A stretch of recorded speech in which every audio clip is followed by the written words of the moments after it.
러시아 정부는 2011년 1월 16일에 국가적인 아주 중대한 발표를 했습니다. 아주 중대한 결정을 하고 그것을 발표를 했는데요.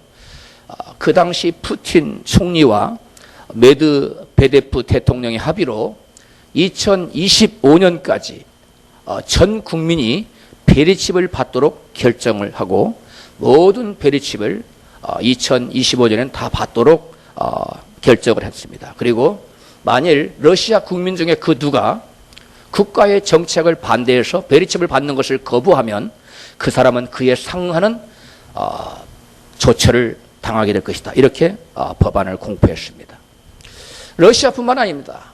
뭐냐면 러시아까지 갈 것 없이 우리나라에서도 그와 유사한 법이 통과됐는데요. 2013년부터 2017년까지 주민등록증에 칩을 넣기로 했습니다.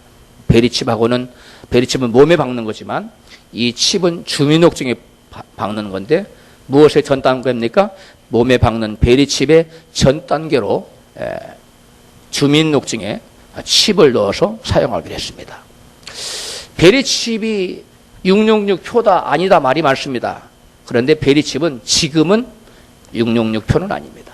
그러나 이 베리칩이 때가 되면 어떤 때가 될까요? 어떤 때일까요? 바로 세계 단일 정부가 구성이 되고 하나의 나라가 되는 겁니다. 전 세계가 하나의 나라가 되고 그 다음에 단일 정부가 구성된 다음에 그 단일 정부의 대통령이 나오고 그래서 즉 적그리스도죠. 적그리스도가 나타나면 그때는 이 베리칩이 666표로 바뀌는 겁니다. 그 전까지는 베리칩을 받아도 그 사람의 뇌를 그 사람의 마인드를 컨트롤하지 않습니다.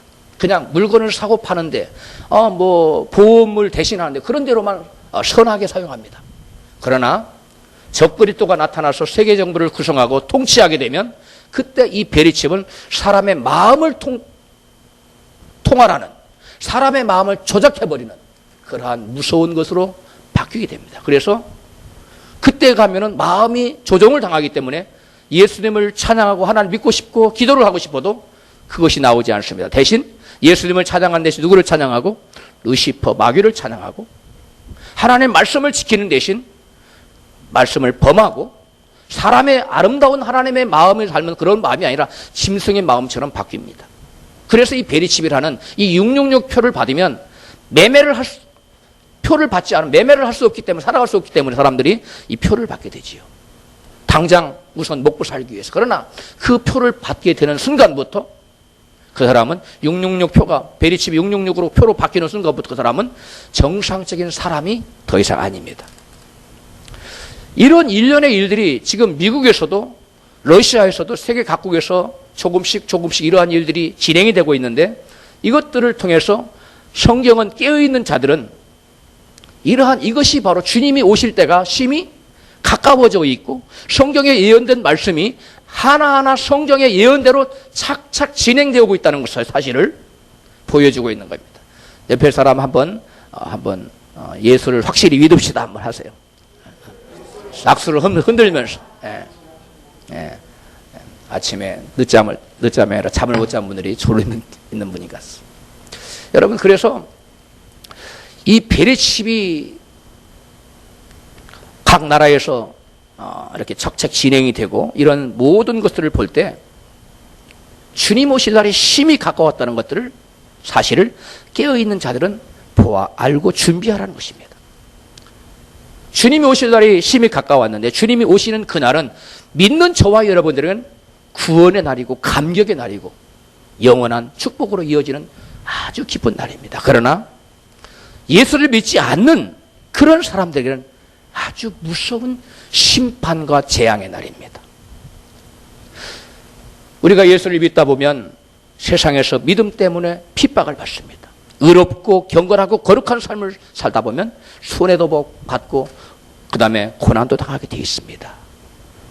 그러나 주님께서 오시는 그날에 그러한 예수 믿는 믿음 때문에 핍박받고 고난받고 어렵게 살던 모든 사람들에게는 전화의 복이 됩니다.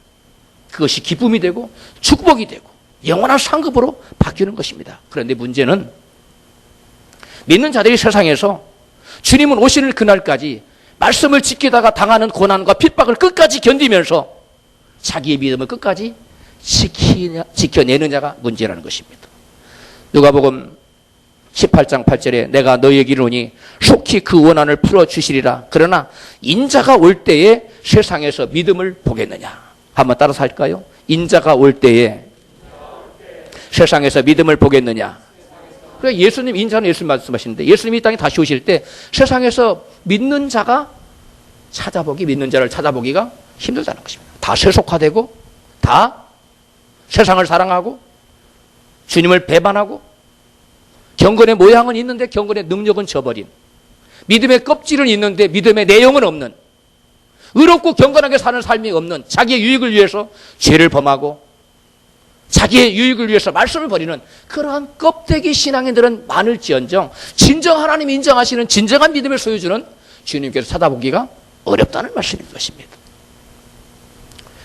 주님께서 이 땅에 오셔서 누구를 데리러 오실까요? 바로 세상과 구별된 하나님의 말씀대로 사는 순결한 주님의 신부들, 그러한 진정한 믿음의 소유자들을 주님은 데리러 이 땅에 오신다는 것입니다. 물론 그때 그리스도께서 오셔서 데리고 그 가시는 신부들만 구원에 참여하게 되고 영생천국에 들어가게 되는 것입니다. 그렇지 못한 사람은 구원에 참여할 수가 없는 것입니다. 오늘 본문 누가복음 13장 23절에서는 구원받는 사람의 숫자가 언급되고 있습니다. 같이 읽겠습니다. 혹이 어찌하오되 주여 구원을 얻는 자가 적으니까? 예수님께서 천국에 관해서 계속 말씀하면서 구원에 관해서 계속 말씀을 하면서 세상과 구별되어야 되고 주의 말씀을 지켜야 되고 너희들이 손이 범죄하거든 손을 찍어버리고 발이 범죄하거든 발을 찍어버리고 눈이 범죄하거든 눈을 찍어버려서 너희들이 지옥 가지 않도록 이렇게 말씀을 하니까 이게 천국 가는 것이 그렇게 쉬운 얘기가 아니구나 이렇게 제자들이 생각을 한 겁니다. 그 중에 한 제자가 주님 그렇다면 구원받는 자가 심히 적습니까? 물어본 겁니다. 그때 주님께서 구원받는 사람의 숫자가 많다 적다 이렇게 대답하지 않았어요. 대신 예수님께서는 이같이 대답했습니다. 누가복음 13장 본문 24절이죠. 같이 읽습니다. 좁은 문으로 들어가기를 힘쓰라.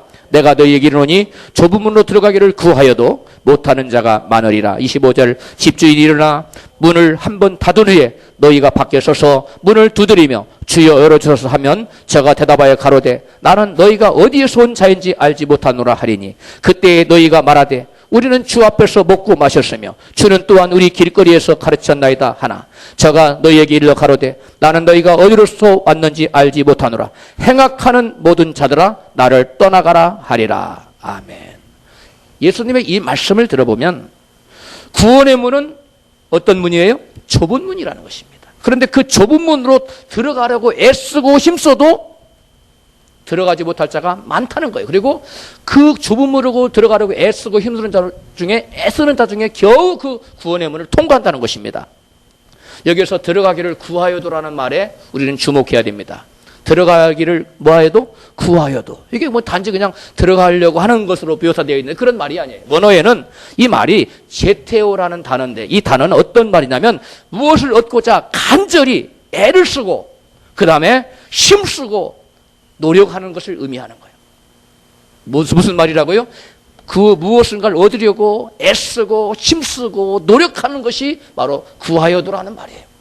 우리나라 말에는 좀 더 원어에 가깝게 했으려면 들어가기를 힘쓰고 애써도 이렇게 했으면 더 원어에 가깝게 해석이 됐을 것입니다. 그러나 그냥 들어가기를 구하여도로만 단순하게 번역이 돼 그런 뜻이 아니란 겁니다. 그러면 즉 그 구원의 좁은 문을 통과하지 못한 사람들은 어떻게 된다는 것입니까?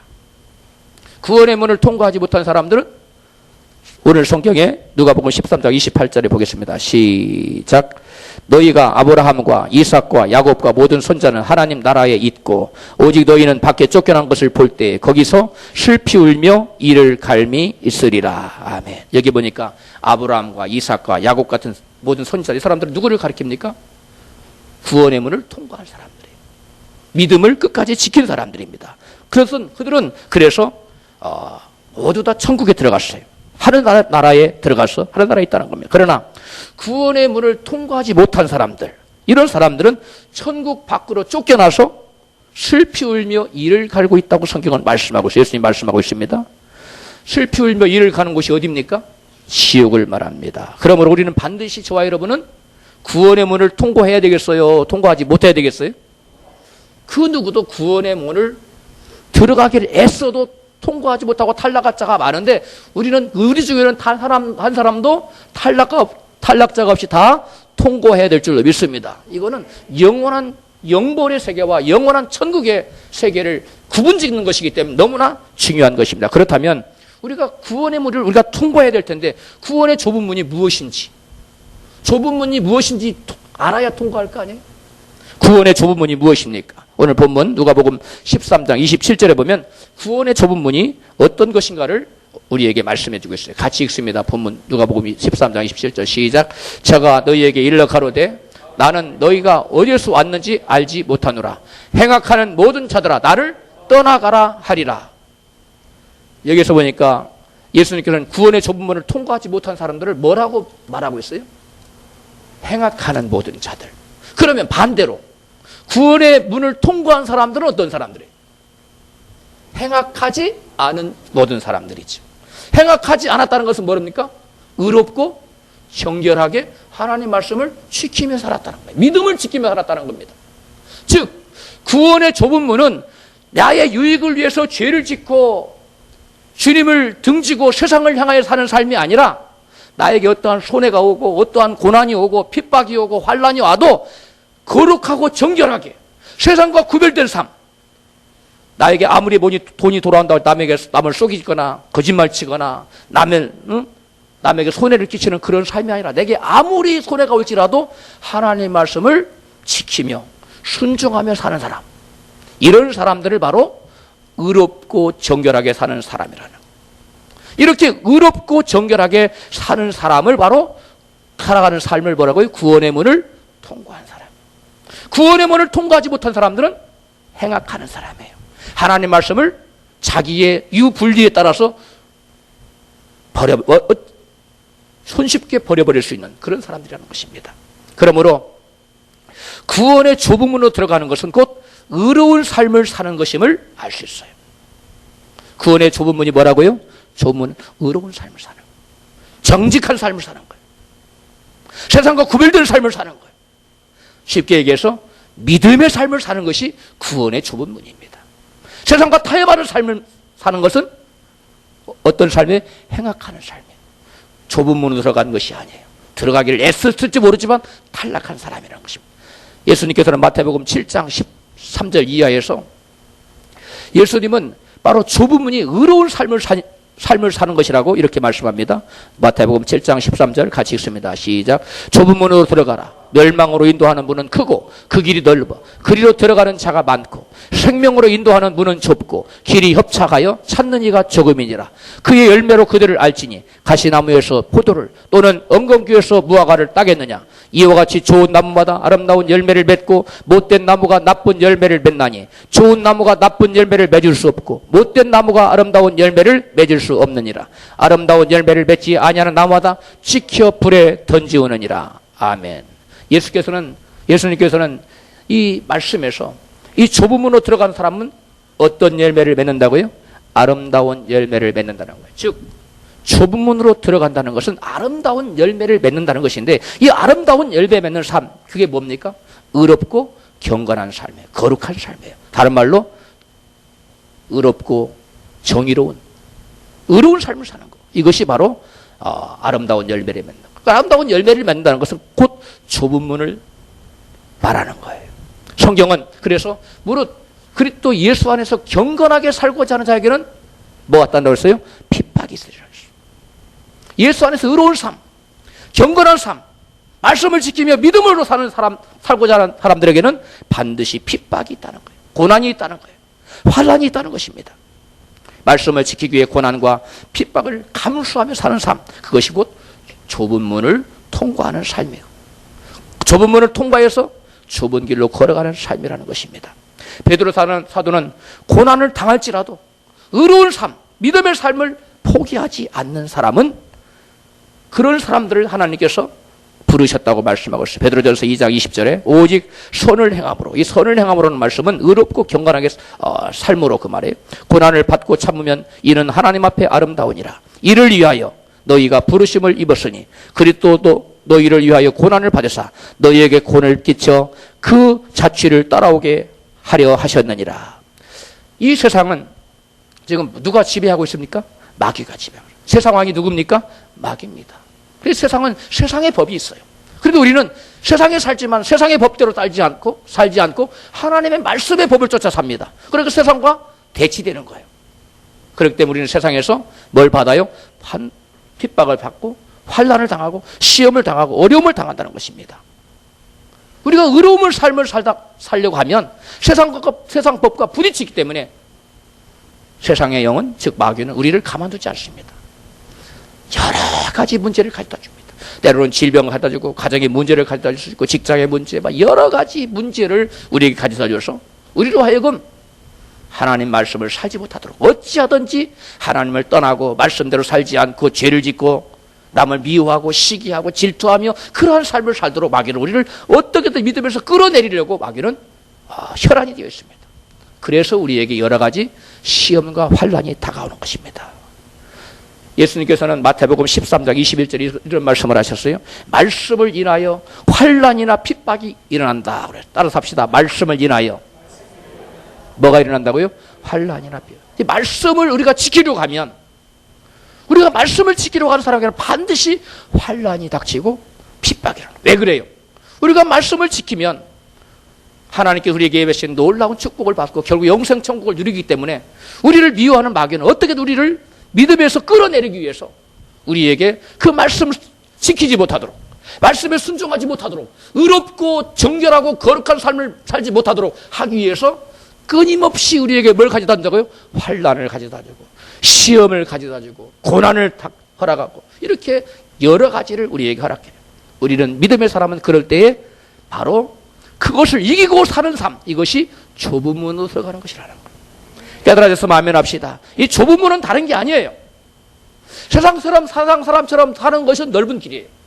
쉽게 살아가는 거예요. 이지고잉, 쉽게 사는 거예요. 그러나 좁은 문은 그런 삶이 아니에요. 주의 말씀을 붙들고 사는 삶이 좁은 문이에요. 주의 말씀을 믿고 사는 삶이 좁은 문이에요. 세상 사람들이 나를 미워하면 나가 같이 미워하는 것은 여러분 좁은 문이에요. 넓은 문이에요. 남이 나를 미워해도 내가 도리어 사랑하고 용서하는 것이 여러분 좁은 문이에요. 세상의 법과 반대되는 거예요. 나의 유익을 위해 살지 않고 하나님의 영광과 이웃의 유익을 위해 사는 것이 그리스도인의 삶이에요. 이것이 바로 좁은 문이라는 것입니다. 깨달았으면 아멘 합시다. 여러분 성경에 그런 사람들을 유인이라고 우리는 말하고 있죠. 요셉 보십시오. 요셉은 거룩한 삶을 살려다가 보디발 안에 유혹을 받았지요. 그러나 그 유혹 앞에서 이 요셉이 내가 하나님 앞에서 어찌 이 큰 악을 행하여, 즉 자기는 무엇을 지키겠다는 거예요? 하나님의 말씀을 지키겠다는 거예요. 그래서 그 유혹을 물리쳤습니다. 그래서 그 결과로 억울한 일을 당해서 감옥에 들어갔지. 감옥에 들어갔지만 그는 의롭고 경건하게 살기 때문에 고난 다음에, 환난 다음에 뭐가 있었어요? 구원의 역사가 나타났다. 애굽의 총리가 되는 그러한 역사가 나타났습니다. 요셉뿐만 아닙니다. 다니엘의 세 친구는 왕이 세운 금신상 앞에 절하라고 명령을 받았습니다. 온 나라의 만조백관이 왕이 세운 금신상 앞에 모두 엎드려 부복하고 절할 때 우뚝 세 사람이 서 있었어요. 그 사람이 누굽니까? 다니엘의 세 친구예요. 사람들이 참으셨습니다. 왕이여, 저 유대에서 온 사람들이 왕이 세운 금신상 앞에 절을 하지 않습니다. 그래? 데리고 와라. 너희가 어찌 절하지 않아? 이제라도 절하면 괜찮겠겨. 그렇지 않으면 너희를 극렬히 타는 풀무불에 던져놓을 것이라고 협박을 했습니다. 다니엘서 3장 15절입니다. 너희가 만일 절하지 아니하면 즉시 너희를 극렬히 타는 불무 가운데 던져놓을 것이니 능히 너희를 내 손에서 건져낼 신이 어떤 신이겠느냐. 사드락과 멜삭과 아벳노고가 가로되 느부갓네살이여, 우리가 이 일에 대하여 왕에게 대답할 필요가 없나이다. 만일 그럴 것이면 왕이여, 우리가 섬기는 우리 하나님이 우리를 극렬히 타는 풀무 가운데서 능히 건져내시겠고 왕의 손에서도 건져내시리로다. 그리 아니하실지라도 왕이 우리가 왕의 신들을 섬기지 아니하고 왕의 세우신 금신상에게 절하지도 아니할 줄을 아옵소서. 그 당시에 전제국가에서 왕이 명령을 거역하는 것은 곧 무엇을 의미하는 거예요? 죽음 당하는 것을 의미하는 겁니다. 그러나 저들은 자기들의 목숨보다 무엇을 더 사랑했어요? 하나님 말씀을 더 사랑하고, 하나님을 더 사랑하고 하나님 말씀을 지키는 것을 더 사랑하고, 이것이 바로 좁은 문이에요. 말씀을 지키려다 보니까 당장 핍박이 오잖아요. 당장 환난이 오고 당장 시험이 오잖아요. 금신상 앞에 절하라는 시험, 이 무서운 불같은 시험, 그것에 무릎을 꿇으면 목숨은 건지겠지만 하나님을 배반하고 좁은 문을 들어갈 거에 못하는 거예요? 못하는 거예요. 그러나 그가 좁은 문을 통과하기 위해서는 무엇을 버려야만 돼요? 목숨을 버려야 되는 그러한 결단이 요구되는 것입니다. 그때 이 다니엘의 세 친구들은 하나님 말씀을 부여잡고 자기 목숨을 기꺼이 버리려고 작정을 했죠. 그래서 왕이 그들을 풀무불 가운데 던졌지만은 죽었습니까? 신의 아들 같은 분이 함께 하셔서 그들을 보호했어. 아무도 머리카락 하나 그슬 일은 없이 다 온전히 살아난 역사가 나타났습니다. 예수님께서는 자기 목숨보다 하나님과 하나님의 말씀을 더 소중하게 여기는 자는 그런 자가 구원을 얻을 것이라 말씀했습니다. 마태복음 16장 25절 같이 읽습니다. 누구든지 제 목숨을 구원코자 하면 잃을 것이요 누구든지 나를 위하여 제 목숨을 잃으면 찾으리라. 다니엘의 세 친구는 하나님을 위하여 하나님 말씀을 지키기 위하여 자기 목숨을 뭐 했어요? 내놨어요. 왕이 죽일 테면 죽이세요.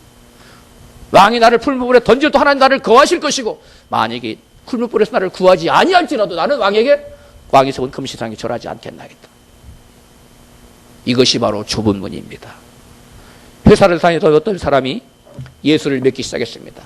예수를 믿기 시작할 때는 아무런 핍박이 없었어요. 그런데 그가 예수를 믿고 나서 회사 사장님이 불교 신자인데 회사의 발전을 위해서 고사를 지내겠다는 겁니다. 그리고 그 회사의 이사급 이상은 그 고사에 다 참여하라는 거예요. 그런데 이분이 이사예요. 여러분이시라면 어떻게 하겠습니까? 이분이 너무 갈등이 됐습니다. 그래서 목사님한테 전화를 했어요. 목사님, 내가 우상에게 절하자니 양심이, 내 안에 있는 양심이 이게 용납이 안 되고 또 우상에게 절을 안 하자니 이 사람인 회사 사장을 거스리는 것이 되어서 결국 회사를 더 이상 다닐 수 없는 이런 진퇴양난의 어려운 상황이 있습니다. 목사님, 어찌하면 좋겠습니까? 목사님이 이렇게 대답했어요. 성도님, 그분은 아직 초신자예요. 성도님, 하나님이 더 높으십니까? 회사 사장님이 더 높으십니까? 이 말을 한마디로 딱 대답해요. 그 성도님은 자기가 물론 갈등이 되었겠죠. 기도한 가운데 결단을 했어요. 그 회사 이사의 직분을 내려놓고 회사를 사직했어요. 그리고 조그만한 회사, 새로 생긴 어떤 회사에 취직을 했노라고.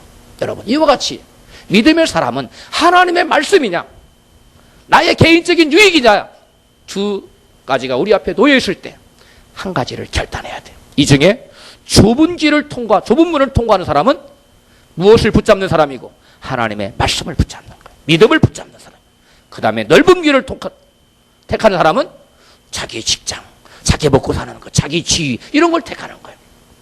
여러분에게 도전합니다. 여러분 어느 것을 택하시겠어요? 전자입니까? 후자입니까? 전자가 뭔지 모르고 후자가 뭔지 모르겠어요. 전자는 뭐냐면 좁은 길이에요. 직장 사임할지라도 하나님 말씀 붙드는 게 전자고, 후자는 자기의 직장을 붙드는 거예요. 여러분 어느 걸 택하시겠어요? 전자예요, 후자예요? 그렇지요. 예. 모두 다 여러분 대답처럼 되시기를 축복합니다. 이런 분은 정말 복되신 분입니다. 우리가 지금 마지막 때에 살고 있기 때문에 세상의 악한 영 우리가 끊임없이 후자를 택하라고 계속 우리를 코너로 밀어붙여요. 그때 물러서는 사람은 끝입니다. 끝까지 말씀을 지켜야 저와 여러분 살아남습니다. 할렐루야. 여러분, 믿음을 지키는 건 쉬운 게 아닙니다. 세상이라는 급류가 살아있는 사람들을 막 휩쓸어 떠내려갑니다. 그때 죽은 자들은 아무리 큰 홍수가 날 때 송아지라도 물에 둥둥둥 떠내려가요. 그러나 송사리라도 지록 적을지라도 송사리는 살아있기 때문에 물을 거스려서 대차게 치고 올라가는 거예요. 세상의 물결에 휩싸여서 넘어가는 사람은 넓은 길로 가는 사람이에요. 그 사람은 사망이에요. 영원한 지옥이에요. 저와 여러분은 비록 송사리와 같이 사람들이 우리를 알아주지 않고 적다 할지라도 우리 안에 예수 생명이 있습니다. 할렐루야. 그럴 때 예수 생명이 있는 저와 여러분은 세상의 악한 영, 세상의 조류를 거스리고 주의 말씀을 대차게 붙잡고 믿음으로 전진해 나가는 저와 여러분 되어야 될 줄로 믿습니다. 의를 위하여 고난을 받는 것이 복된 것이라고 베드로전서 3장 13절은 이같이 말씀해요.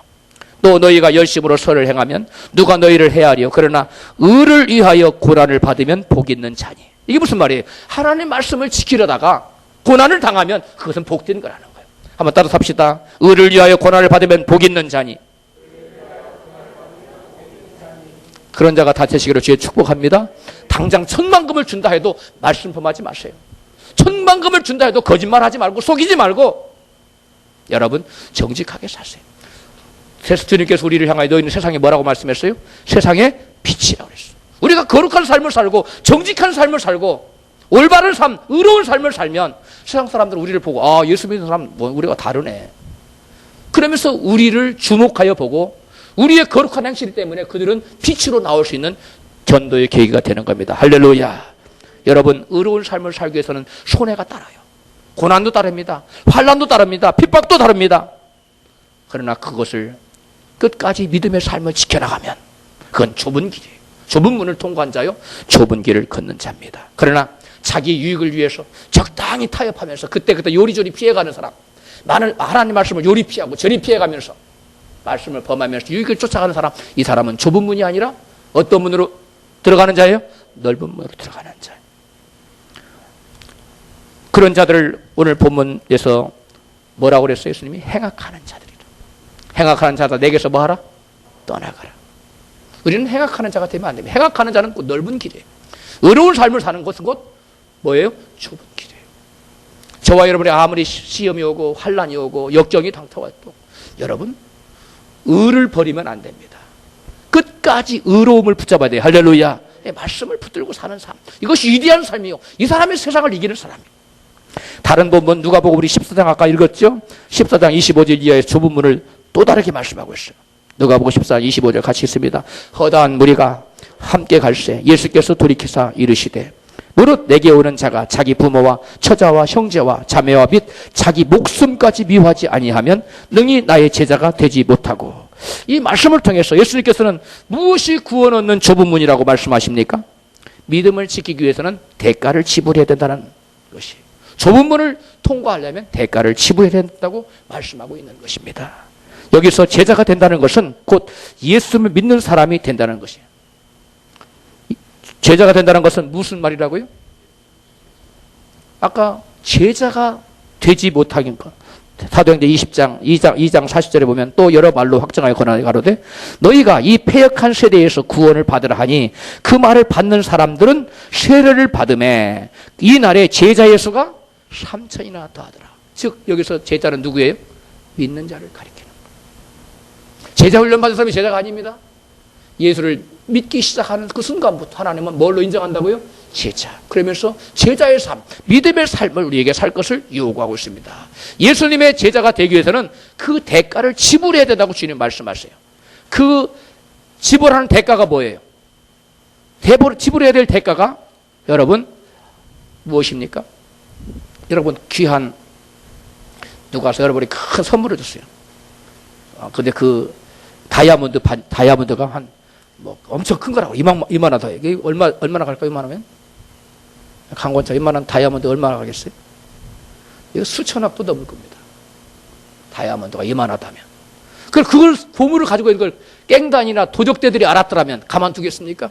그걸 어떻게라도 도적질을 하려고 그랬죠. 그러면 이 선물을 받은 사람 그 선물을 지키기 위해서 어떻게 해야 돼요? 비용을 지불해야 돼요. 어떤 비용? 그걸 지키기 위한 비용. 철조망도 치고 경비도 두고 또 경비병도 두고 군사도 또 필요하다면 사서 경비를 지고. 마찬가지로 마귀는 우리가 하나님께로부터 받던 여러분 그 엄청난 다이아몬드보다 더 귀한 영생 얻는 믿음의 선물을 우리에게 주셨어요. 그 선물을 너무나 값진 선물을 마귀는 어떻게든 빼앗아가기 위해서 가만히 있을까요? 여러 가지 시험과 환난과 고난과 여러 가지를 갖다 줍니다. 그때 우리는 그것을 우리의 믿음의 선물을 지키기 위해서는 뭘 지불해야 돼요? 대가를 지불해야 돼요. 예수님이 그 대가를 지불하라고 말씀하고 있습니다. 성경에 보면 누가복음 14장 28절입니다. 같이 읽습니다. 시작. 누가 망대를 세우고자 할진대 자기의 가진 것이 준공하기까지 족할는지 먼저 알아 앉아 그 비용을 예산하지 아니하겠느냐. 그렇게 아니하여 그 기초만 쌓고 능히 이루지 못하면 보는 자가 다 비웃어 가로되 이 사람이 역사를 시작하고 능히 이루지 못하였다 하리라. 또 어느 임금이 다른 임금과 싸우러 갈 때 먼저 앉아 1만으로서 저 2만을 가지고 오는 자를 대적할 수 있을까 헤아리지 아니하겠느냐. 만일 못할 터이면 저가 아직 멀리 있을 동안에 사실을 보내요 화친을 청할지니라. 아멘. 여기 보니까 예수님께서 우리가 믿음을 생활을 하다 보면 그 믿음의 선물을, 하나님 주신 믿음의 선물, 영생의 선물을 빼앗기 위해서 마귀가 여러 가지 시험과 환난과 고난과 역경을 준다는 거예요. 그런데 그러한 그 역경을 당하면서도 무엇은 놓치지 말아야 돼요? 믿음이라는 보배는, 선물은 놓치지 말아야 된다는 거예요. 그것이 바로 대가라는 거예요. 우리가 믿음을 지키기 위해서 우리에게 요구되는 대가는 뭐냐면 환난을 당하면 환난 당해야 되고, 고난이 오면 고난도 참아내야 되고, 억울한 일을 당해도 억울한 일을 참아내야 되고, 이것이 바로 믿음을 지키기 위한 뭐라고요? 대가라는 것. 그것을 대가를 예수님은 두 가지 비유로 말해서, 하나는 망대의 비유. 망대를 세울 때에 비용이 얼마나 들 건지 알고 망대를 세워야지. 돈은 이만밖에 없는데 이만한 경비가 드는 망대를 세우다가 이만큼 쌓고 말았다면 사람들이 이 사람은 망대 짓다가 이거 뭐 하는 거야? 세우지도 못하고 비웃는다는 거. 마찬가지로 우리가 망대를 끝까지 세우는 것을 주는 말은 우리가 믿음을 끝까지 지키는 것을 말하는 거예요. 아멘. 망대를 끝까지 세우는, 우리가 믿음을 끝까지 주님을 지키는, 우리가 믿음을 지키는 거, 망대를 세우는 거예요. 전쟁에서 내가 1만밖에 없어요. 그 2만을 가진 마귀 군대가 우리를 끊임없이 공격할 때 내가 싸워서 이길 것인가, 그래서 내가 믿음을 지킬 것인가, 아니면 무릎 꿇고 화친할 것인가 결정하라는 거예요. 그래서 믿음을 지키기 위해서 우리가 당하는 여러 가지 시련과 역경과 고난이 있고 어려움이 있는데 그것을 이겨낼 자신이 있으면 믿음 생활을 시작하고, 그럴 자신이 없으면 아예 처음부터 믿음 생활을 시작하지 말라고 주님은 결단하고 있는 거예요. 깨달아져서 마음에 납시다. 믿음이라는 것은 간단한 게 아니에요. 우리가 믿음을 진정한 믿음, 적당한 믿음 말고 그냥 일 없으면 교회 가고 일 있으면 교회 안 가고 이런 신앙이 아니라 정말 자기의 모든 것을 내어놓을 수 있는 그런 진정한 믿음을 가진 사람에게는 마귀가 여러분 가만두지 않습니다. 직장이 막 환란이 나오고, 막 가정에 환란이 나오고, 여러분 자녀들이 문제가 생기고, 막 별 희한한 문제를 다 갖다 줘요. 그때 믿음 있는 사람은 그런 모든 시련과 환란과 역경을 다 뭐 해낸다? 이겨낸다는 거, 참아낸다는 거예요. 그것이 좁은 문이라는 거예요. 그런 좁은 문을 다 통과하시기를 주의 이름으로 축복합니다. 마태복음 16장 25절에는 누구든지 제 목숨을 구원코자 하면 잃을 것이요 누구든지 나를 위하여 제 목숨을 잃으면 찾으리라 했는데, 사람이 만일 온 천을 얻고도 제 목숨을 잃으면 무엇을 유익하여 그랬어요? 사람이 무엇을 주고 제 목숨을 바꾸겠느냐 그랬어요. 여기서 목숨이 뭐냐면 우리의 육신의 목숨을 말하는 게 아니에요. 원어로 보면 푸시키라는 말인데 그 말은 우리 영혼과 우리 영원한 생명을 말하는 거예요. 온 천하를 다 얻었어요. 빌 게이츠보다 더 많은 돈을 얻었어요. 엄청난 명예를 얻었어요. 그런데 그 목숨을 잃었어요. 영혼이 지옥 갔다면 그 사람에게 뭐가 되겠어요? 그게 무엇이 유익하겠냐는 거예요. 여러분, 목숨을 잃는다는 것은 여기서 말하는 목숨을 잃는 그 영혼이 죽어서 지옥 갔다는 거예요. 죽어서 지옥 가게 되는 인간이 이 세상에서 그 무엇을 얻었던들 그것이 그에게 무슨 유익이 있겠냐는 거예요. 여러분, 세상에 잠시 후면 없어질 것, 유한한 것을 추구하지 말고 영원히 없어지지 않는 영원한 생명을 추구하는 여러분들 되길 주 여러분 축복합니다. 우리에게는 마귀가 끊임없이 우리를 유혹합니다. 시험을 가져다 줍니다. 환난을 가져다 줍니다. 그럴 때 우리는 믿음을 지키는 것이 곧, 그 어려움을 참아내는 것이 곧 뭐라고요? 좁은 문을 들어가는 거예요. 그게 믿음이에요. 주님께서는 누가복음 14장 34절에 33절에 이와 같이 너희 중에 누구든지 자기 모든 소유를 버리지 아니하면 능히 내 제자가 되지 못하리라 했어요. 이 말씀에 예수님은 또 다른 좁은 문을 말씀하고 있어요. 그 또 다른 좁은 문이 뭡니까? 제자로서 믿음을 지키기 위하여 자기의 모든 소유까지도 기꺼이 버리는 삶을 말하는 거예요. 믿음이나 나의 가진 소유냐를 선택해야 된다면, 내가 믿음을 지키기 위해서 나의 소유를 포기하지 않으면 안 되는 상황이 온다면 여러분 어떤 걸 포기하겠어요? 대답이 없어요. 그런 때가 옵니다. 666 표를 받게 되면, 내가 표를 안 받고 있으면 여러분의 모든 은행의 통장의 돈 이런 거 다 여러분 아무 무용지물에 쓸 수가 없어요. 무슨 말 이해 갑니까? 그것이 있어야 매매를 하는데 집도 가져도 팔 수도 없고 아무 소용이 없는 거예요. 무용지물 돼요. 그 믿음을 지키려면 표를 안 받아야 돼요. 그런데 내가 돈을 찾으려면 은행에 있는 돈도 찾고 하려면 표를 받아야 돼요. 내 이름으로 돼 있기 때문에. 여러분 어느 걸 택하겠어요? 어느 걸 택하겠어요? 표를 받고 믿음을 버리고 집이나 나의 모든 부동산, 동산 다 그걸 차지하겠습니까? 아니면 이런 걸 다 포기하고 영원한 생명을 얻는 믿음을 택하겠습니까? 그렇지요. 그런 양자택일의 경우에 우리가 기꺼이 그런 모든 소유도까지도 버려야 된다고 주님 말씀해요. 그렇게 할 사람이 성경에 나와야 안 나와요? 나오지요. 바로 누굽니까? 바울입니다. 빌립보 3장 8절에 또한 모든 것을 해로 여김은 내 주 그리스도 예수를 아는 지식이 가장 고상함을 인함이라. 내가 그를 위하여 모든 것을 잃어버리고 모든 것을 뭐 했어요? 잃어버렸어. 그 주님을 잃어버리고 배설물로 여김은 그리스도를 얻고 그 안에서 발견되리 하매니. 그리스도 안에서 발견되는 건 뭐예요? 하나님 안에서. 그리스도를 얻기 위해서 바울은 그가 가진 모든 것을 다 잃어버렸어. 다 포기했어요. 왜? 세상에 자기가 가진 모든 것보다 그리스도를 믿는 믿음이 더 귀하기 때문에, 더 값지기 때문에 여러분이 가진 모든 것보다가 그리스도와 그리스도가 우리에게 주신 영생 얻는 믿음이 더 값진 것을 믿으시면 아멘 합시다. 그게 믿음이에요. 우리는 얼마든지 바꿀 수 있는 거예요.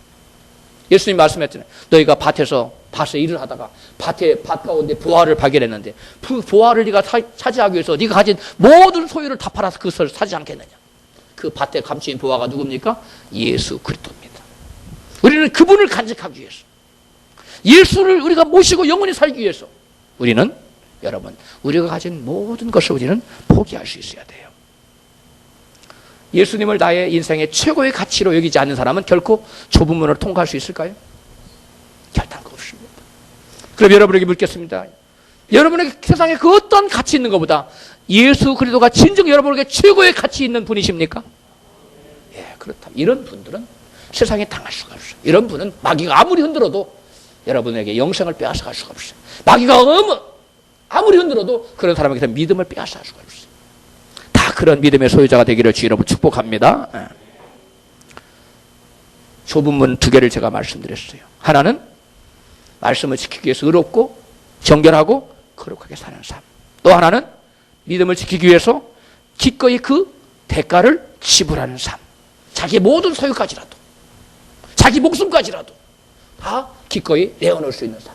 이런 삶을 살아가는 것이 곧 믿음을 지키는 삶이요. 뭐예요? 다른 말로 좁은 문 들어가는, 이런 좁은 문으로 들어가는 우리 모두가 되기를 주님의 이름으로 축복합니다. 우리 말씀 붙들고 한번 기도해요. 기도하기 전에 우리 찬송하겠습니다. 구원으로 인도하는 분은 찬양한 다음에 말씀 붙들고 기도하겠습니다.